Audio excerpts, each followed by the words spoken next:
హోషేయ గ్రంథము 13వ అధ్యాయము. ఎఫ్రాయిము మాటలాడినప్పుడు భయము కలిగెను. అతడు ఇశ్రాయేలు వారిలో తన్ను గొప్ప చేసుకునెను.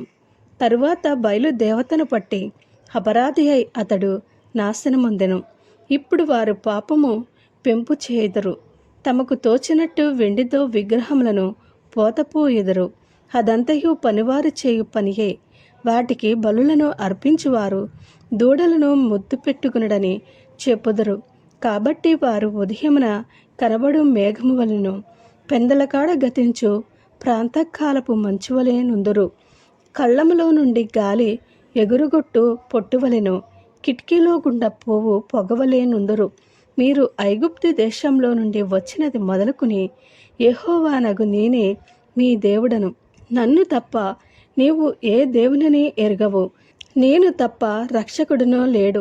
మహా ఎండకు కాలిన అరణ్యములో నిన్ను స్నేహించి ఉన్న వాడను నేనే.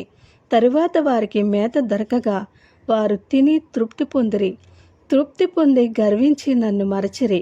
కాబట్టి నేను వారికి సింహము వంటి వాడనైతిని. చిరుతపులి మార్గమున పొంచియున్నట్లు నేను వారిని పట్టుకుని పొంచియుందును. పిల్లలు పోయిన ఎలుగుబట్టి ఒకని మీద పడినట్టు నేను వారి మీద పడి వారి రొమ్మును చీల్చివేయుదును. ఆడుసింహము ఒకని మృంగివేయినట్లు వారిని మృంగివేతును.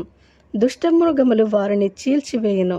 ఇశ్రాయేలు, నీ సహాయకర్తగు నాకు నీవు విరోధివై నిన్ను నీవే నిర్మూలము చేసుకునుచున్నావు.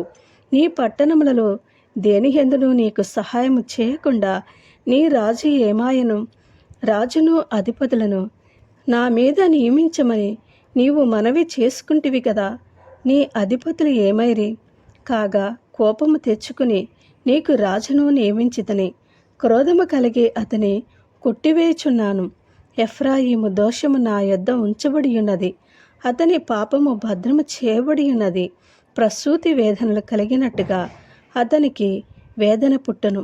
పిల్ల పుట్టు సమయమున బయటకి రాని శిశువైనట్టుగా అతడు బుద్ధి లేనివాడై వృద్ధికి రాడు. అయినను పాతాళ వశములో నుండి నేను వారిని విమోచింతును, మృత్యువు నుండి వారిని రక్షింతును. ఓ మరణమా, నీ విజయమెక్కడా?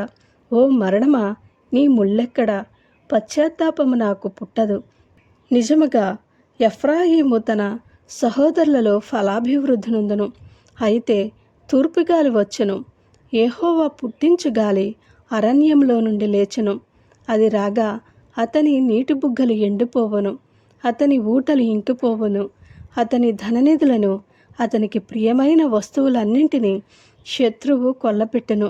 షోమ్రోను తన దేవుని మీద తిరుగుబాటు చేసెను కనుక అది శిక్షనందును. జనులు కత్తిపాలగుదురు, వారి పిల్లలు రాళ్లకు వేసి కొట్టబడుదురు.